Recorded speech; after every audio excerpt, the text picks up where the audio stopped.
Attention! Michael's Monday movie rants are not reviews and do contain spoilers. You have been warned.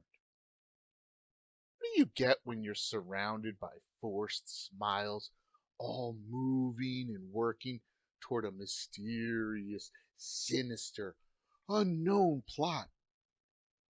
You get an overpriced high school yearbook full of names and faces of people you'll never again see in real life. But more importantly, you get this week's movie entitled Smile. I'm Michael. This is Monday, so let the movie rant begin. I'm going to be completely upfront with you about this film. I desperately wanted to go see this movie in the theaters. It had the same low budget, pre-teen horror vibe that the 2020 movie The Night House did. I'm a sucker for these films, and there always seems to be at least one or two of these pumped out every year. They aren't noteworthy or even extremely good, but they are the best type of horror films to see in the theaters. You see, I can watch and enjoy movies like John Carpenter's The Thing at home or on the big screen. The story, characters, acting, and special effects carry that movie, allowing you to relish it in any format. But there are some titles, like the aforementioned Night House and the 2018 movie The Possession of Hannah Grace, or Insidious The Last Key of that same year, which are just relegated to theater watching status. I'm pretty sure that all the examples I just gave would be extremely hard for me to watch on the small screen. They'd be missing a certain something, an audience. I don't need an audience for John Carpenter's The Thing. I do need an audience for these budget horror films. What can an audience do for them? Well, it can make the mundane tolerable. And in some cases, it can make the average magical. This is because movies like this were made to have reactions to them. I've seen other horror films with packed crowds. And you know what? For 90% of the movie, everyone is quiet. They're well behaved and they watch the movie as it plots along. It's boring and rhythmic, and I think that's by design. But then you get that one person who yells out, "Oh, come on!" or "That's ridiculous." Everyone starts to laugh. I mean, it breaks up the mundane. Of course, we all go back to the movie and we sit there and watch it quietly and politely. But now we have a smile on our face.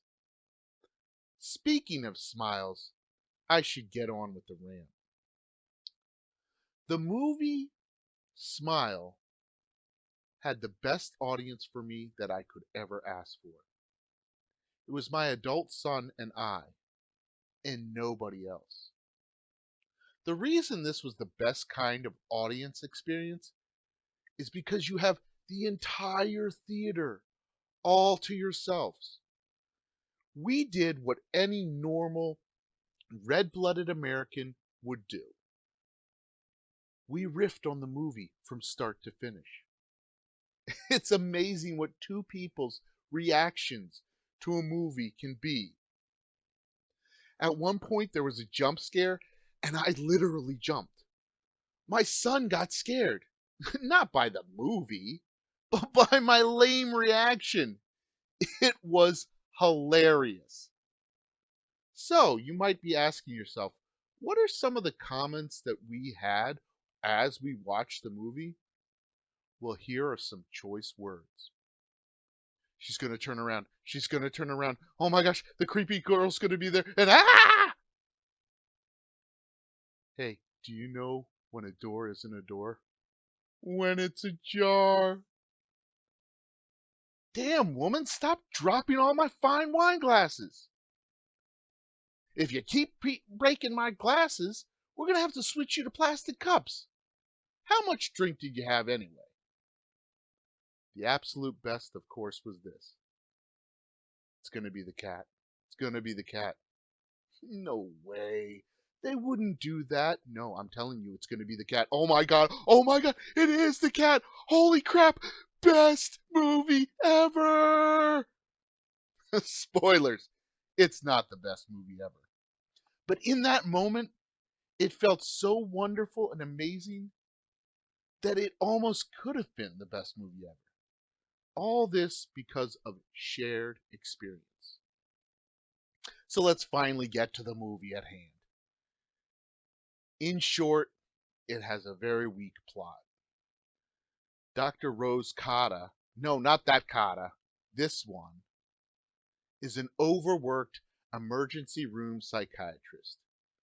She's still dealing with the trauma of seeing her mother commit suicide when she was a young girl of age 10.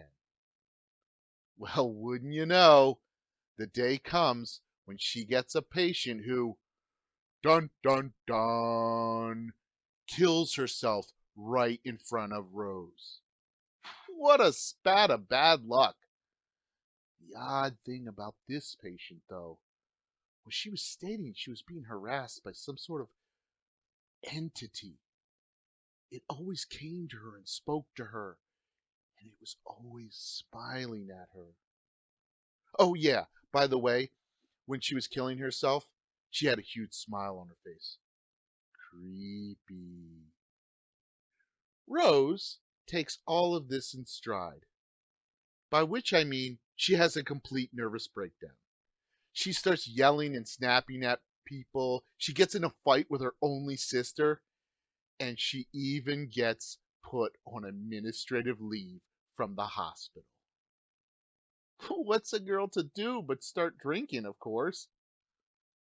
This is where she pours just little tiny sips of wine. Lady, fill up the glass. And of course, every time she fills up her wine glass, she gets a scare and drops it. Her fiance starts saying almost the same things that we were saying about the glasses. That's how many times she dropped wine glasses. It was amazing.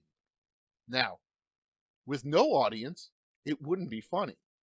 With an audience that laughed every time it happened, it was the pinnacle of funny.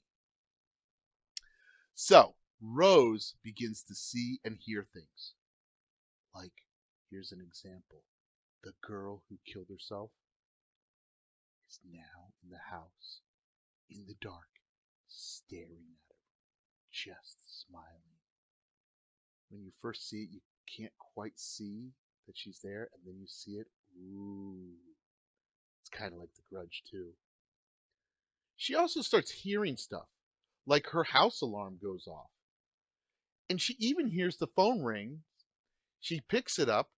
It's supposedly the alarm company telling her that, is she okay? Asking her that.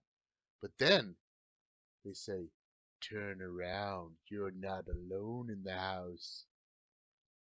It's all hallucinations and mind trips, but it's really creepy and fun that this entity is playing with her. The best part of this, though, is somehow this entity curse thing can manipulate Rose herself without her knowing. She does things and she doesn't remember doing them. This last point is key because Rose goes to her nephew's birthday party with a large wrap present. You see, the kid is turning 8, and there's already tension, as I mentioned, between Rose and her sister, her only sister. Remember, their mother committed suicide. As a setup, This is the day after the alarm company call, and she's very on edge, and the door was ajar, and she can't find her cat, Mustache. Don't ask about it. So the cat is missing. She wraps up a train. She goes to the nephew. He opens the gift to find, oh my god, Mustache. The cat's bloody and dead inside. It's such a great scene. The horrified looks of the kids' faces was priceless. And the nephew? He doesn't know what to do. He starts hugging the dead cat. This kid is going to be traumatized for life. What does Rose do? She starts yelling at everybody, saying it's not her fault and she didn't do it. She turns to look at the audience, and the dead person's smiling at her in one of the chairs. I mean, of course, no one else can see this girl that's smiling at her, but Rose becomes so frantic, she falls backwards onto a glass coffee table. She has to go to the emergency room because of the cuts all over her arms. And yes, if you're wondering, it is that emergency room. The one that she works at, the one that she got on administrative leave because she's getting a little bit off balance. Her boss visits her in the ER in what can only be described as the most awkward employee boss conversation, which doesn't involve HR.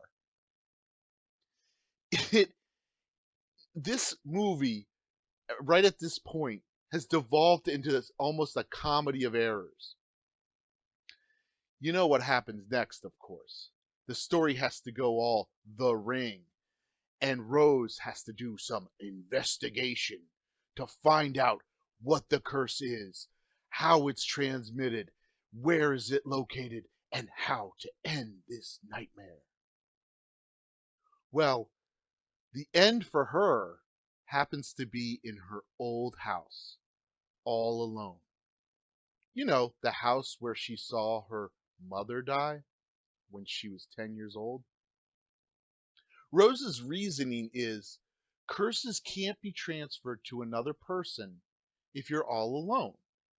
So, I guess live out your entire life in this old house with no heat or electricity and, have fun. The movie ends in a spectacular way. I won't spoil it, but we are left to sit there and smile. See what I did there?